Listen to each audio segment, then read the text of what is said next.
오늘 저는 여러분에게 좋은 말을 전할까 나쁜 말을 먼저 전할까 고민했습니다. 여러분들은 제가 준비한 설교 내용 중에 듣기 좋은 말과 듣기 나쁜 말 어떤 말을 듣고 싶으십니까? 목사님 알아서 하세요라는 이제 표정인데 오늘은 나쁜 말을 좀 하고 다음에는 좋은 말 해야 되겠다. 오늘 설교가 좀 우리를 불편하게 하는 이야기들이 좀 담겨져 있는 내용입니다. 오늘 본문을 보면은요, 인간을 두 가지 관점에서 이해하고 묘사했습니다. 첫 번째는 굉장히 비관적인 관점에서 인간을 설명을 합니다. 그리고는 낙관적인 관점에서 인간을 설명합니다. 그래서 오늘은 먼저 이 나쁜 말, 비관적인 관점에서 바라보는 인간에 대해서 좀 생각해 보려고 합니다. 이건 제 이야기가 아니라 성경의 이야기니까 설교 중에 조금 지나치다 싶어도 여러분들이 양해해 주시길 부탁을 드립니다. 인간을 비관주의적 관점에서 볼 때 성경은 인간을 가리켜 죽은 자라고 이야기합니다. 사망한 자, 생명이 끊어진 자라고 이야기합니다. 한번 1절 말씀 보십시오. 이렇게 말하죠. 허물과 죄로 죽었던 너희라고 말합니다. 허물과 죄로 죽었다라고 말합니다. 죽을 것이다가 아니라 죽었다입니다. 과거형입니다. 누가요? 너희가. 여기 누구는 누굽니까? 에베소서 편지를 받아보는 에베소 교회 성도들, 그러니까는 이방인들입니다. 5절 말씀 보십시오. 또 이렇게 말합니다. 허물로 죽은 우리라고 말합니다. 여기서 말하는 우리는 누굴까요? 이 편지를 쓰는 사도 바울과 같은 동족인 유대인들을 말합니다. 여러분, 여기 지금 바울은 너희도 죽었고 우리도 죽었다라고 말합니다. 왜 이런 표현을 쓸까요? 바울은 유대인입니다. 유대인들이 인류를 구분할 때는 딱 둘로 구분했어요. 하나는 하나님을 믿는 유대인, 다른 하나는 하나님을 믿지 않는 이방인. 이게 답니다. 인류를 이렇게 둘로 구분지어 놓았어요. 따라서 허물과 죄로 죽은 너희와 우리라는 표현은 뭘 말할까요? 온 인류가 죽은 사람이다라는 것을 이야기합니다. 성경은 지금 인류에게 죽은 상태라고 하는 사망 선고를 내리고 있습니다. 그러니까 저와 여러분은 다 죽은 자입니다. 그리고 인류에게 사망 선고를 내린 이유는 인간의 허물과 죄 때문이다라고 말합니다. 도대체 허물과 죄가 무엇이기에 인간을 가리켜 죽었다라고 사망 선고를 내리는 것인가? 여기 허물이 무엇입니까? 여러분 또 어디 가다가 이런 편말을 보셨죠? 출입금지 보셨죠? 출입금지. 이 말은 무슨 말입니까? 여기까지 오기는 왔지만 이후부터는 못 갑니다. 그 말입니다. 이 경고장이죠, 경고장. 경계선을 딱 그어 놓습니다. 하나님은 인간에게 하나님께서 정해놓으신 출입금지 이 경계선을 알려주었어요. 하나님께서 인간에게 보여주신 출입금지 경계선이 무엇입니까? 선악과입니다. 선악과. 이거 따먹지 마라. 다 먹어도 요거는 먹지 마라. 이게 출입금지 경계선입니다. 그런데 사람은 하나님이 정해놓은 그 출입금지 구역을 그만 침범하고 말았어요. 하나님께서 넘치지 말라고 한 그 경계선을 넘어간 것, 이걸 지금 오늘 바울은 허물이라고 이야기합니다. 허물. 죄란 무엇일까요? 죄란 하나님께서 정해놓은 뜻에서 빗나간 것, 혹은 하나님이 정해신 뜻에서 벗어난 것, 이런 뜻입니다. 자, 그렇게 보자면 허물과 죄는 이게 서로 다른 뜻이 아니라 같은 의미를 담고 있는 다른 단어입니다. 같은 의미입니다. 그게 뭡니까? 하나님의 뜻에서 벗어난 것, 이런 뜻입니다. 자, 그리고 성경은 이 하나님의 뜻에서 벗어난 상태를 가리켜서 인간은 죽은 상태다라고 말씀하고 있습니다. 자, 그래서 성경이 인간은 죽었다라고 할 때 두 가지의 의미를 내포합니다. 첫째는요, 인간은 누구를 막론하고 하나님으로부터 분리가 되면 죽은 존재입니다. 이걸 말합니다. 두 번째, 죽었다라는 말은요, 영적 죽음을 의미합니다. 자, 이 두 가지를 명확하게 보여주는 한 그림이 있습니다. 누가복음 15장에 나오는 탕자의 묘입니다. 둘째 아들이 아버지를 꺾고 아버지를 떠납니다. 아버지께 물려받은 유산을 다 허랑방탕 쓴 다음에 뒤늦게 정신을 차리고 아버지께로 돌아오죠. 그때 아버지는 집을 나갔던 둘째 아들이 돌아왔을 때 그 장면을 누가복음 15장 24절에서 이렇게 설명합니다. 내 아들은 죽었다가 다시 살아났으며 라고 합니다. 아들이 죽었습니까? 안 죽었어요. 단지 아버지를 떠났을 뿐입니다. 그런데 그것을 뭐라고 묘사해요? 죽었다라고 말합니다. 또 내 아들이 살아났다 그럽니다. 아들이 살아났습니까? 멀쩡해요. 그런데 아들이 아버지께로 돌아온 것을 살아났다라고 이야기합니다. 성경은 이처럼 하나님과 관계가 단절된 상태를 죽은 상태라고 하고 하나님과 관계가 연결된 상태를 살은 상태라고 이야기하고 있습니다. 성경은 인간을 바라볼 때 딱 이렇게 두 종류로 봅니다. 죽은 사람, 살은 사람. 그래서 아무리 외모가 화려하게 보여도 눈부시게 보여도 모든 사람들이 부러워해도요, 그가 하나님과 단절된 상태라면 그 사람은 죽은 사람입니다. 최근에 TV에서 연예인들의 일상을 보여주는 프로가 많습니다. 그가 사는 집도 보여주고 자동차도 보여주고 심지어는 집에서 키우는 강아지도 보여주고 다 보여줍니다. 그러다 보니 연예인이다 보니까는 많이 화려하죠. 그 화려한 삶을 시청자들이 보면서 꽤 부러워합니다. 나도 한번 저런 집에서 살아봤으면, 그런 마음을 갖습니다. 그런데 여러분, 아무리 우리가 부러워하는 삶을 살아도 그 연예인들이 하나님과 단절되어 있으면 그 사람은 죽은 사람입니다. 보통 우리가 누군가에게 오랫동안 복음을 전합니다. 야, 제발 좀 예수를 믿어라 하면서 복음을 전할 때 그 복음을 믿지 않는 분들이 있습니다. 그분이 배우자일 수 있어요. 부모일 수 있고 자녀일 수가 있습니다.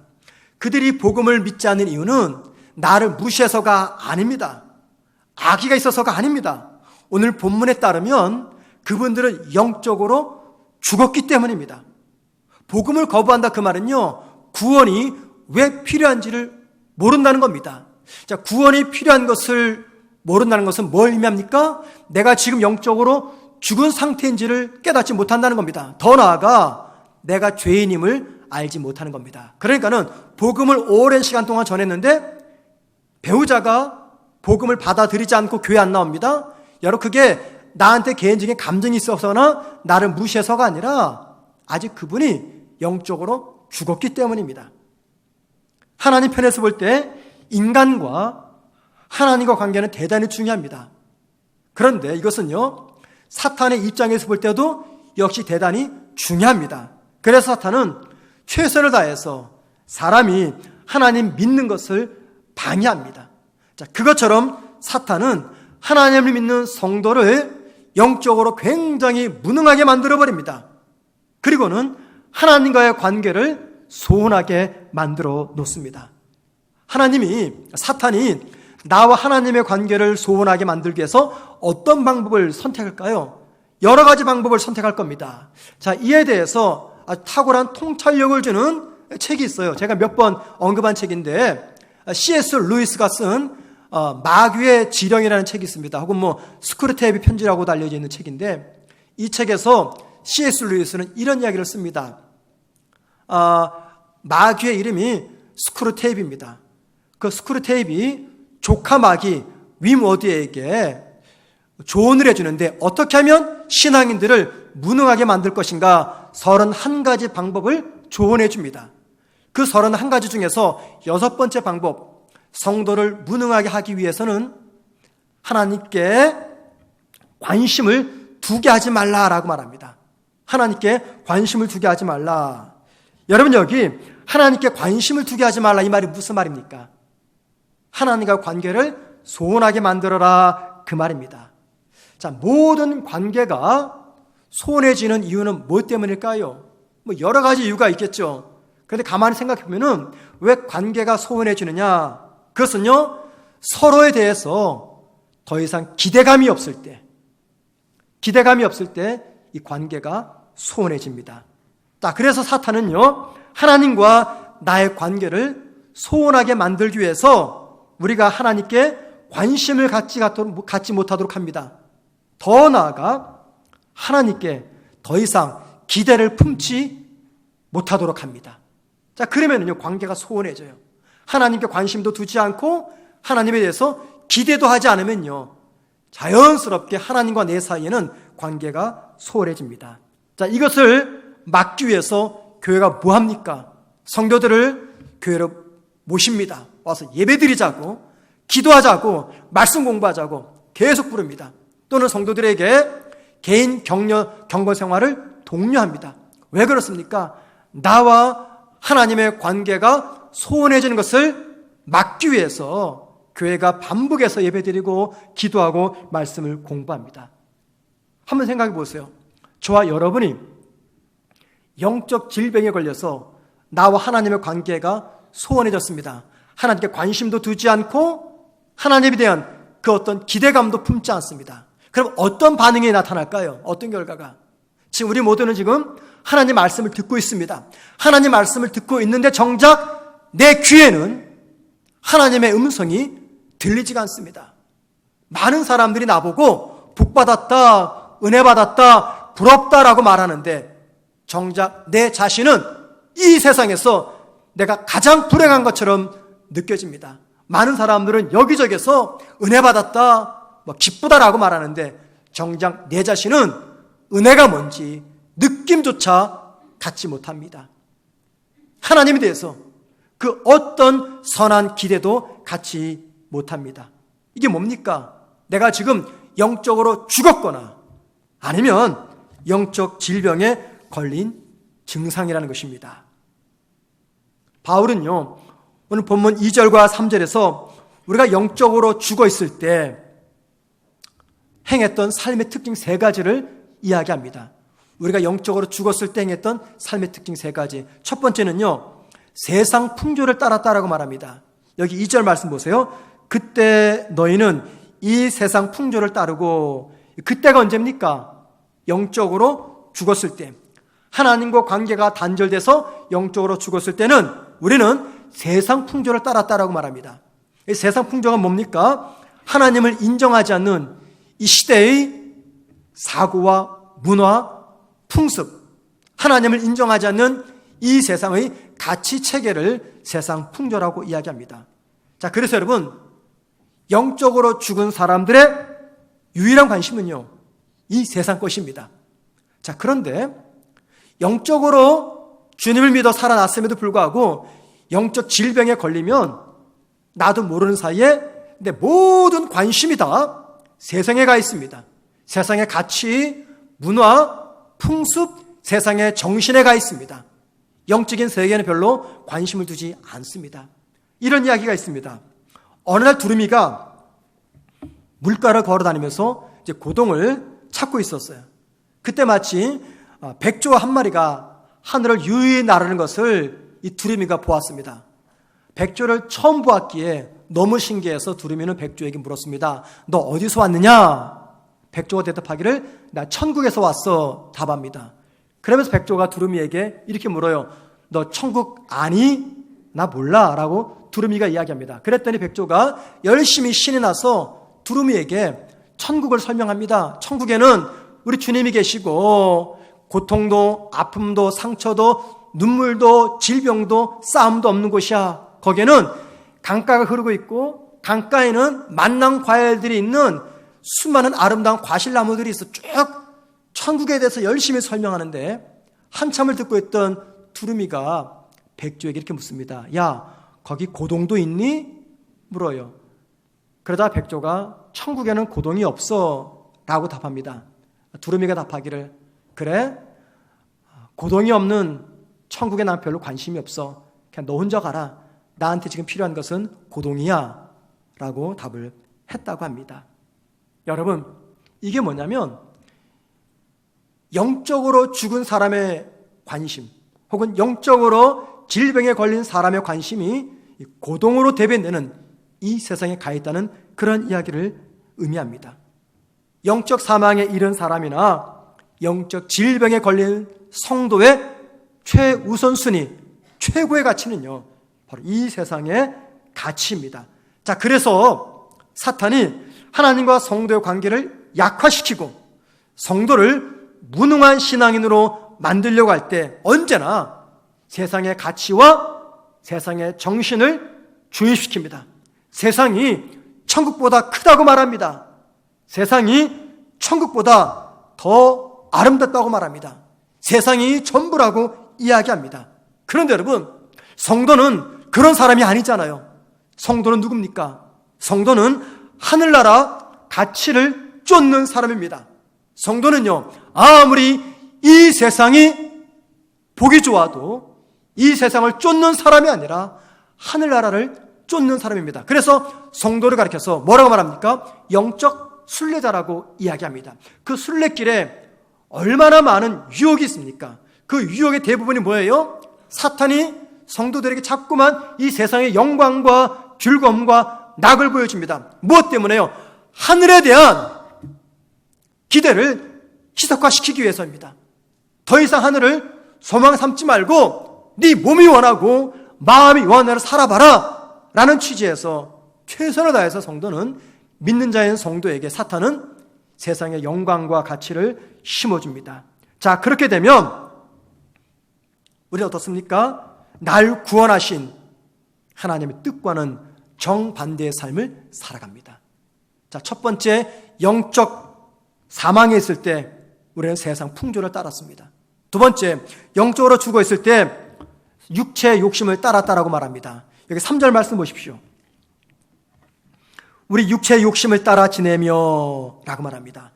육체의 욕심을 따라 지내며. 육체란 무엇입니까? 우리 신체를 말하는 게 아닙니다. 여기서 말하는 육체는, 바울이 말하는 육체는 사람이 아담으로부터 물려받은 인간 본연의 타락한 성품을 이야기합니다. 타락한 성품, 이게 육체입니다. 자, 타락한 성품을 가진 인간의 특징이 무엇입니까? 매사를 자기 중심적으로 생각하며 처리합니다. 그래서 여기 3절 뒷부분에 이렇게 말하죠. 우리 육체 욕심을 따라 지내며, 그 다음에 육체와 마음이 원하는 것을 하며. 마음이 원하는 것, 자기 중심적인 삶을 살아가는 것, 이게 타락한 성품을 물려받은 인간의 죄악된 모습입니다. 영적으로 죽었거나 병든 사람의 공통적인 두 번째 특징, 그것은요, 매사를 나에게 유익한가, 이 일이 나에게 얼마나 도움이 되는가, 모든 관심의 중심이 내가 있습니다. 사탄은 이 일을 위해서 우리들에게 이렇게 속삭입니다. 가장 중요한 것은 네 자신이야. 그래서 여러분, 고대 시대나 중세나 현대나 미래나 모든 시대마다 이 시대의 최고의 우상은요, 바로 내 자신입니다. 내 자신. 세 번째, 영적으로 죽어 있을 때는 우리 모두가 공중 권세 잡은 자를 따랐어요. 자, 공중 권세 잡은 자가 누굽니까? 악한 영이죠. 악한 영이 누굽니까? 사탄입니다. 사탄의 궁극적인 목적이 무엇일까요? 사람들로 하여금 하나님과의 관계를 맺지 못하도록 하는 것입니다. 또는 이미 하나님과 관계를 맺은 성도에게는요, 그 관계를 약화시키고 흔들려고 합니다. 그리고 그 목적을 위해서 사탄은 성도들에게 이 세상의 가치와 정신과 풍조를 주입시킵니다. 그리고는 자기가 원하는 대로 매사를 나 중심적으로 살라고 합니다. 너가 제일 중에 너에게 유익이 최선이야. 그렇게 우리를 살라고 우리를 유혹합니다. 최근에 우리 사회에 충격을 주는 사건들이 연달아 발생합니다. N번방 사건 다 아시죠? 뿐만이 아닙니다. 아파트 경비원이 입주민의 폭행을 견디지 못해 자살한 사건이 있었습니다. 계부와 친모의 학대를 견디지 못해 어린 소녀아이가 목숨을 걸고 2층에서 탈출했습니다. 전 남편을 죽이고 시신을 토막내어 시체를 유기하고 의붓 아들까지 살해한 그 사건 뿐만입니까? 인간의 탐심과 욕심으로 인해 벌어진 이 코로나 사태, 높은 실업률, 집값의 상승, 인종과 계층 간의 갈등, 붕괴되는 가정 등등, 우리가 뉴스 보도를 통해서 듣는 소식은 언제나 암울하고 아픈 이야기들 뿐입니다. 착하고 성실하게 사는 사람이 그에 따른 보상을 받아서 잘 살아간다, 이런 이야기를 들어본 적이 없어요.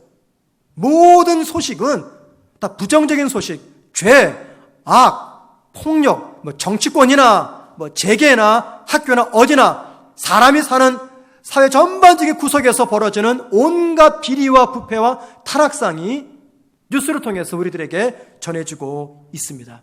자, 그런 얘기를 들으면서 굉장히 우울하죠. 언제쯤이면 행복한 뉴스를 들을 수 있을까? 여러분, 우리 사회가 왜 그렇습니까? 사람들이 범하는 죄, 악, 폭력, 부정과 부패, 그 배후에는 누가 있습니까? 오늘 말씀은 그 배후에는 마귀가 있다고 말합니다. 마귀가 그 기원이라고 이야기합니다. 마귀가 사람들에게 타락하고 병든 이 시대의 정신문화를 자꾸만 심어줍니다. 그리고는 내 욕망을 따라 살라고 우리 욕망에 불을 댕겨버립니다. 그러니까는 내 욕망과 세상의 문화가 합쳐지니까 오늘 우리가 아프게 생각하는 온갖 범죄들이 벌어지고 있는 것입니다.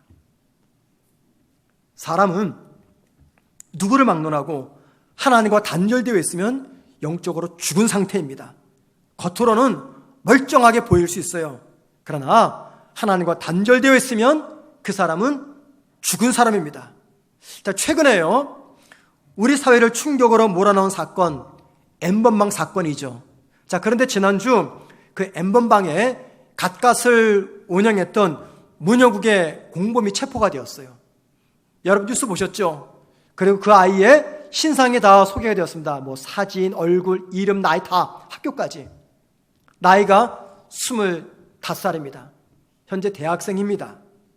저는요, 그 뉴스를 통해서 그 청년의 모습 보고 깜짝 놀랐습니다.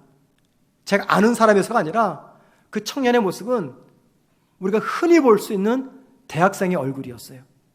우리 교회 청년들처럼 순진하고 선하게 생긴 아이예요.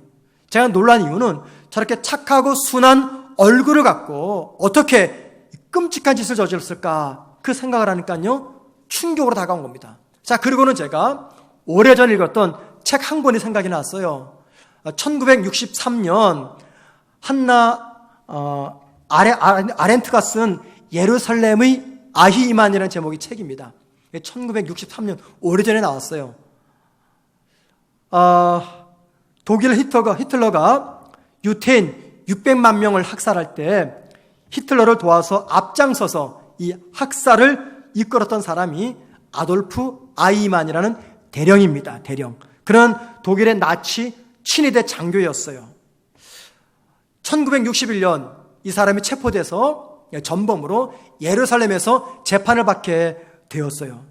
아히만이 재판장에 들어섰을 때 그곳에 있어서 사람들이 깜짝 놀랐다고 합니다. 충격을 받았다고 합니다.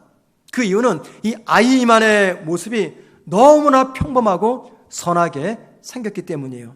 사람들은 600만 명을 학살한 이 아히만의 얼굴에 살인의 광기가 흐르는 악마의 모습일 거라고 생각을 한 것이에요. 그런데 막상 보니 아히만은 너무나 평범하고 선하게 생긴 사람이었습니다. 두 번째, 그의 입에서 나온 말이 더 충격적이었습니다. 어떻게 사람의 탈을 쓰고 그런 짓을 할 수 있었느냐라고 묻자 아히만은 이렇게 답을 합니다. 나는 나치 친위대 장교로서 상부의 명령을 받고 청소한 것뿐입니다. 나는 죄가 없습니다. 군인의 신분으로서 국가에 충성한 것이 무엇이 잘못입니까? 아히만의 이 대답을 들은 수많은 사람들이 충격에 빠졌다고 합니다. 그리고 당시 신문사 기자의 자격으로 이 재판을 처음부터 끝까지 지켜봤던 유태인 한나 아렌트는 이 재판의 장면을 보고 책을 썼는데 그게 바로 예루살렘의 아히만이라는 제목의 책입니다. 이 책에서 한나 아렌트는 아히만에 대해서 이렇게 적어 놓았습니다. 아히만은 나치 친위대 기관에서 출세를 하려고 한 것 외에는 학살에 대한 동기를 가지고 있지 않았고 반유대주의적 사상도 과도하게 가지고 있지 않았다. 그의 정신은 정상적이었으며 그는 악마나 괴물도 아니었다. 그는 단지 자기의 의무를 다했을 뿐이다 라고 적어 놓았어요. 자, 그러면서 한나 아렌트는 이 책에서 이런 말을 합니다. 이 아이만이 인간으로서 느껴야 되는 최소한의 도덕적 수치심이나 죄책감을 갖지 않은 것은 악의 평범성 때문이다라고 했어요. 악의 평범성. 이 악의 평범성이 뭐냐면 지극히 일상적이고 평범한 이들도 언제든지 악마가 될 수 있다는 이야기입니다. 악의 평범성. 저는 이 N번방을 운영했던 젊은 청년들을 보면서 악의 평범성이 생각이 났습니다. 그들의 모습이 우리 교회 청년들의 모습과 똑같습니다. 그 나이대만큼 순수하고 평범하고 착하게 생겼어요. 그런데 그들이 이 악한 행동을 벌였습니다. 왜 그렇습니까? 선한 얼굴을 하고 있는 평범한 사람들도 지극히 일상적이고 평범한 일을 통해서 악마가 될 수 있기 때문입니다. 왜 그렇습니까? 그 이유는요, 인간의 본성이 그만큼 악하기 때문입니다. 사탄이 그렇게 우리를 유혹하기 때문입니다. 무엇보다 하나님과 관계가 단절되거나 하나님 관계가 소원해지면요, 성도들도 더 빨리, 더 쉽게, 더 적극적으로 악의 평범성의 주인공이 될 수가 있는 것입니다. 그런 말합니다. 야, 저 사람은 법 없이도 살 수 있는 착한 사람이다 라고 말합니다. 하지만 하나님 볼 때는 다릅니다. 아무리 선하고 착하게 생겼어도 그가 하나님과 단절되어 있으면요, 그 사람은 죽은 인생이고 진노의 대상입니다. 그리고 아무리 착한 사람일지라도 언젠가 기회가 주어지면 타락한 정신에, 시대의 정신에 붙잡혀 악한 나의 본성에 충실하면서 살아갑니다. 조금 더 착하냐, 조금 더 악하냐라는 것은요, 이게 종이 한 장 차이입니다. 정도의 차이일 뿐 우리 모두에게는 악의 평범성이 담겨져 있습니다. 제가 일전에 한번 언급했던 책 중에 산둥 수용소라는 제목의 책이 있습니다. 산둥 수용소. 이 책의 저자는 랭던 길키입니다. 이 사람은 미국 사람입니다. 2차 세계대전 당시 랭던은 중국에 있는 한 대학교에서 영어를 가르치는 교수였습니다. 일본이 중국과 전쟁을 벌이면서 중국에 있었던 모든 외국인들을 다 붙잡아가지고 포로 수용소에 집어넣었어요. 그때 이 랭던은 중국 산둥에 있는 포로 수용소에 수감되었습니다. 그 포로 수용소에서 있었던 이야기를 쓴 책이 바로 이 산둥 수용소입니다. 이 책에서 저자는 수용소에서 겪었던 한 일화를 설명합니다. 성탄절을 수용소에서 맞이하게 되었습니다. 성탄절 때 미국의 적십사에서 이 산둥 수용소에 수감되어 있는 미국 수감들을 위해서, 포로들을 위해서 성탄절 선물을 보냈습니다. 성탄 선물 박스가 1,550개 박스였습니다. 그런데 그 수용소에 수감되어 있었던 포로들은 모두가 1,450명이었어요. 자, 수용소 측, 일본 군인들은 모든 포로들에게 한 상자씩 나눠주고 나머지는 200명 되는 미국 포로들에게 반 상자씩 더 추가로 주면 된다라고 결정을 했어요. 그랬더니 미국 포로 중 일부가 수용소에게 찾아와서 항의를 한 겁니다. 이 선물은 미국 적십사사가 우리 미국 사람을 위해서 보낸 것이니까는 이거 우리들에게 전부 다 나눠줘야 된다. 그래서 미국 포로 한 사람당 7상자 반씩을 나눠줘야 된다. 자, 그렇게 되면 우리 미국 사람들이 자율성과 도덕성에 따라가지고 자유로 다른 사람들에게도 나눠주겠다라고 이야기했어요. 자, 그 소식을 들었던 다른 나라 포로들이 분기탱천해가지고요, 미국 포로들에게 항의하다가 마침내는 싸움까지 일어나게 됩니다. 성탄절 선물 이전만 하더라도 국가와 민족을 초월해가지고 모두가 다 하나 되게 사이좋게 지냈던 그 산둥 수용소에서 이 선물 하나 때문에 이런 참사가 벌어지게 된 것이죠. 자, 그때 그 사건을 랭던은 이렇게 기록해 놓았습니다. 누가 미국인인지 영국인인지 백인인지 흑인인지 유대인인지 파시교도인지 인디언인지 그런 것들에 대해서는 오랫동안 잊고 있었던 우리 공동체가 갑자기 싸움으로 붕괴되더니 적대적인 민족주의 집단으로 완전히 분리되고 말았다. 정말 역설적인 것은 우리의 놀라운 크리스마스 선물이 평화와 정반대되는 것을 가져왔다는 사실이다 라고 적어 놓았습니다. 이 랭던은요, 포로 수용소에 처음에 수감될 때만 하더라도 인간에 대해서 굉장히 낙관적인 견해를 가지고 있었어요. 그런데 수용소에서 만난 수많은 사람들, 선교사, 성직자, 교사, 사업가 등과 2년 반 동안 수용소에서 생활하면서 랭던은 인간 본성에 대해서 매우 부정적이고 비관적인 견해를 갖게 되었습니다. 그 이유는 여기 한나 아렌트가 이야기했던 악의 평범성을 수용소에 있는 모든 사람들이 갖고 있었기 때문입니다. 우린 종종 사람과 사람을 비교하면서 누가 더 착하냐, 누가 더 양심적이냐, 누가 더 신사적이냐 따질 때가 있습니다.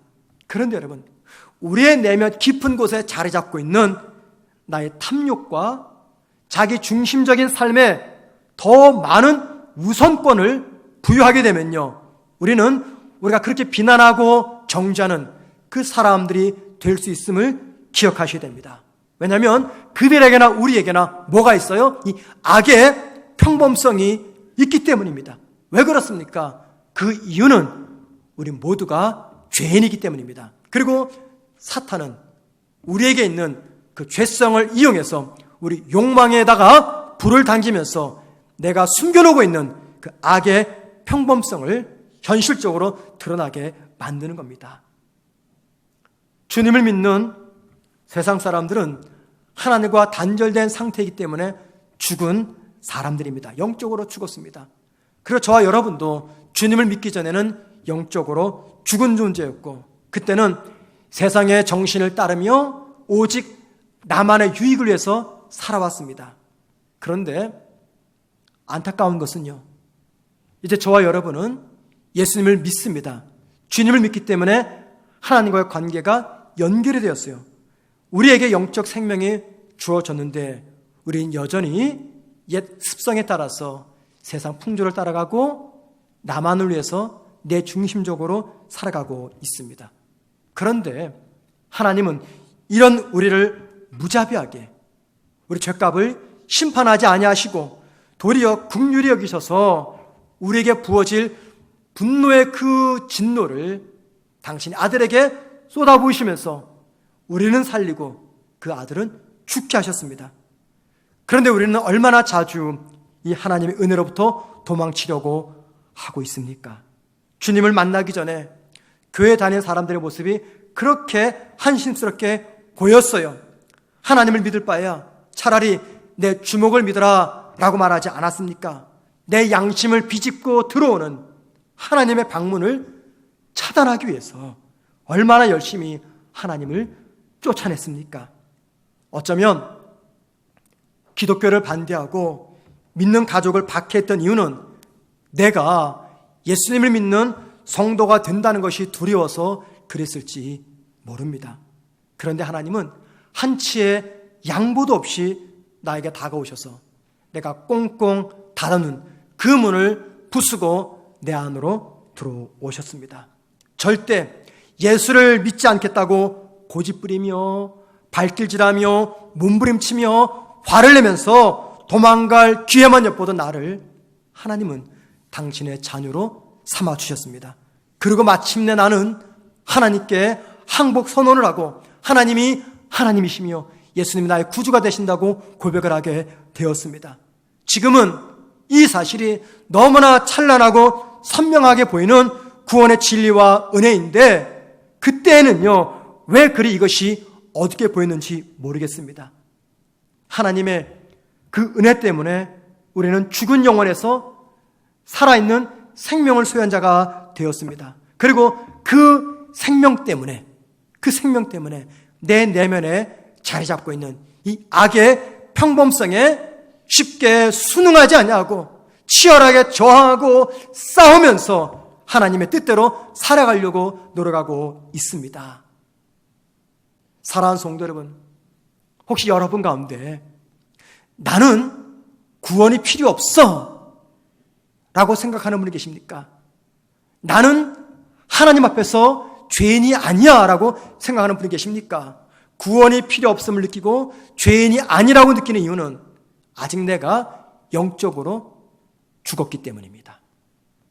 영적으로 죽었기 때문에 구원이 필요함을 느끼지 못하는 것이고, 영적으로 죽었기 때문에 내가 죄인임을 인정하지 못하는 겁니다. 그런 분들은 우리 하나님 앞에 겸손하게 은혜를 구하십시오. 내가 죄인임을 깨닫게 하시고 나에게는 구원이 필요함을 고백하십시오. 그리할 때 내 문을 두드리시는 구원자 되신 주님의 음성을 듣게 될 것이고 그 모습을 보게 될 것입니다. 혹 우리 가운데 하나님과 관계를 맺어서 영적 생명이 주어져서 내가 구원받은 백성이 분명한데도 불구하고 오랜 세월이 지나가면서 내가 영적으로 질병에 걸리고 무능한 성도가 되어서 너무 쉽게 이 세상의 가치와 문화와 정신을 좋아해서 따라가는 그런 분들이 계십니까? 모든 일들이 다 내 중심적으로 되기를 원합니까? 내 욕망을 채우고 나만을 위하는 것, 이것이 삶의 우선적인 목적이 되는 그런 성도들이 계십니까? 하나님에 대한 그 어떤 기대감도 품지 않은 채 오늘도 예배 자리에 나와 계신 그런 성도들이 계십니까? 나와 하나님과의 관계가 오래전부터 소원해졌는데 그것을 위기라고 느끼지 못하고 습관에 따라 반복적으로 예배당에 참석한 그런 성도들이 계십니까? 사랑하는 성도 여러분, 하나님께 은혜를 구하셔야 됩니다. 우리는 죄인입니다. 추악한 죄인입니다. 사탄이 내 죄된 욕망에 불 한 번 그으면요, 금세 활활 타오르는 욕망에 사로잡힌 죄인입니다. 그런 죄인을 하나님께서 진노로 대하지 아니하시고 긍휼로 대하셨습니다. 그래서 그 사랑 때문에 저와 여러분은 세상 사람들이 도무지 이해할 수 없는 그런 삶을 살아갑니다. 세상 사람들은 고민하지 않는 것, 세상 사람들은 염려하지 않은 것, 그것 때문에 저와 여러분은 치열하게 두려워하고 염려하며 싸우며 나아갑니다. 순간에 죄로 인해서 가슴 아파합니다. 세상 사람들 것을 죄로 여기지 않는 그것 가지고 힘겹게 살아갑니다. 왜 그렇습니까, 여러분? 그것은요, 그들은 영적으로 죽은 사람이고 우리 영적으로 살은 사람이기 때문입니다. 최근에 우리 사회가 기독교를 그 어느 때보다 더 욕합니다. 지난주에도 여러 교회에서 코로나 환자가 나왔어요. 여러분, 그 교회 성도라고 원했겠습니까? 우리만이라도 그 교회들 비난하면 안 됩니다. 열심히 최선을 다해서 조심했는데 우리 나쁘다 보니까 걸린 거예요. 자, 그런 교회를 향해서 세상은 뭐 이기적인 집단이다, 뭐다 막 욕을 합니다. 왜 너희만 생각하냐고. 그런데 여러분, 정말 우리가 그렇습니까? 전 답답합니다. 그런 뉴스 볼 때마다. 오늘 한국 사회에서 이 교회만큼 코로나 방역을 철저히 대처하는 그런 단체가 어디 있다고 이런 욕을 먹어야 되는가. 사실 여러분, 저는 내일이 이제 쉬는 날입니다. 월요일 하루 쉽니다. 쉬면요, 어떤 때는 좀 멀리 좀 바람도 좀 쐬고 싶어요. 바닷가도 가고 싶고 산에도 가고 싶고 또 지방에 있는 친구도 만나고 싶어요. 근데 지난 수개월 동안 이 평택을 벗어난 적이 없어요. 왜냐하면 혹시라도 내가 지방에 가서 코로나 감염이라도 되면 이게 어떻게 되나, 내 개인적인 문제가 아니라 교회적인 문제가 되다 보니까는요. 저희 어머님이 인천에 계십니다. 저희 어머님이 아는 지인 몇 분이 코로나 걸렸어요. 그러니까 어머니도 두려우니까는 스스로 이제 그 검사를 했고 음성이 나왔고 스스로 이제 자가 격리 중인데 한 달 이상을 하고 있습니다. 안 나가십니다. 걱정이 되셔가지고. 참, 저희 어머니까 말씀드립니다. 참 살 만큼 사셨는데, 예.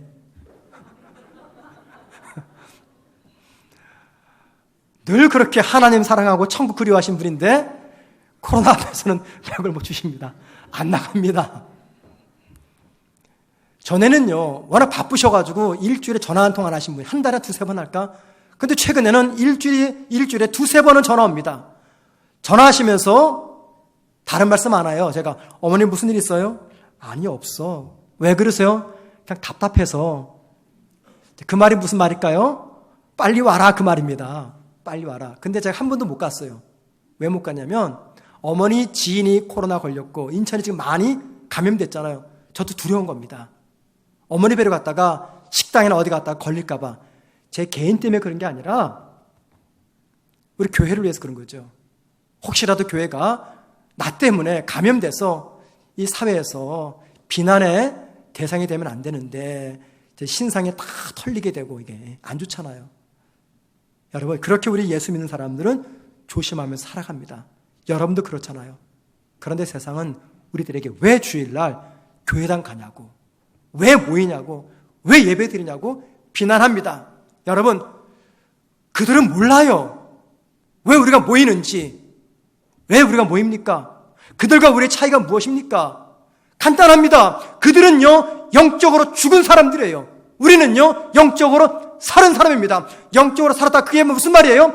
하늘의 비밀을 안다는 겁니다. 하나님의 사랑을 안다는 거예요. 그 사랑과 그 비밀을 알고 있기 때문에 견딜 수 없는 그 구원의 감격 때문에 이 자리에 나와서 공동체적으로 하나님을 예배하며 하나님을 찬양하고 있는 게 아닙니까? 세상은 기독교 진리를 모르기 때문에, 저와 여러분에게 주어진 영적 생명을 모르기 때문에 교회를 비난하고 성도를 비난합니다. 제발 우리들끼리 교회를 비난하거나 성도를 욕하지 마십시다. 사랑하는 성도 여러분, 차이는 뭐냐면 생명이 있느냐 없느냐입니다. 차이는요, 살았느냐 죽었느냐 이 차이입니다. 하나님 안에 있으면 살아납니다. 그러나 하나님을 떠나면 죽습니다. 사랑하는 성도 여러분, 이번 한 주간 영적 생명을 소유한 소중하고 값진 하나님의 자녀답게 힘있고 능력있게 죄와 싸우고 삶의 고난과 싸우면서 살아가는 한 주간 되기를 주님의 이름으로 축원을 드립니다.